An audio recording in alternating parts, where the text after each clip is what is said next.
Hi అండి, అందరికీ నమస్కారం. Welcome to our channel. ఇప్పుడైతే ప్రెసెంట్ అయితే సిచ్యువేషన్ బయట క్లైమేట్ పరంగా ఏం మాత్రం బాగాలేదండి.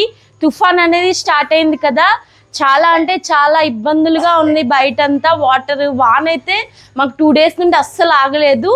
ఉన్నా కాదండి, ఇప్పుడు బయట క్లైమేట్ అంతా చాలా డేంజరస్ గా ఉందంటారా? చాలా ఇబ్బందిగా ఉంది. ఏదో తుఫాన్లు అంటున్నారు కదా ఈ టీవీలో అంతా. మరి మన సబ్స్క్రైబర్స్ వాళ్ళ ఇళ్లలో చిన్నపిల్లలు ఉండొచ్చు, మన ఇంట్లో కూడా చిన్నపిల్లలు ఉన్నారు కదా. మనకి ఇటు సైడ్ అంతా బంద్ ఇచ్చేసారు కదా.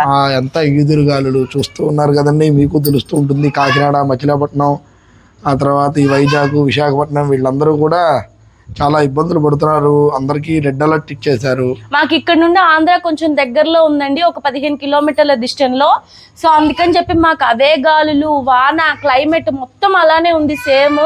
మేమైతే చాలా ఇబ్బంది పడుతున్నాము. ఈ టైంలో మనమైతే చాలా అంటే చాలా జాగ్రత్తగా ఉండాలి.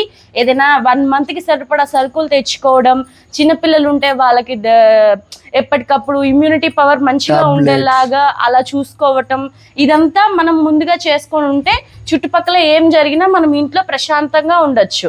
ఇంకా పైన ఇల్లు ఉన్న వాళ్ళు, కింద ఉన్న వాళ్ళు కూడా పైకి వెళ్తే మీకు ఇబ్బంది లేకుండా ఉంటుంది. వాటర్ ఒకవేళ ఇంట్లోకి వెళ్ళినా ఎలాంటి రోగాలు ఏవి కుట్టడం అలాంటివి కూడా జరగవు. అంతే కదండి, అంతే అది. సో తప్పనిసరిగా అందరూ ఈ తుఫాన్ నుండి బయటపడాలి, అందరూ జాగ్రత్తగా ఉండాలనే మేమైతే ఖచ్చితంగా ప్రేర్ చేస్తాము.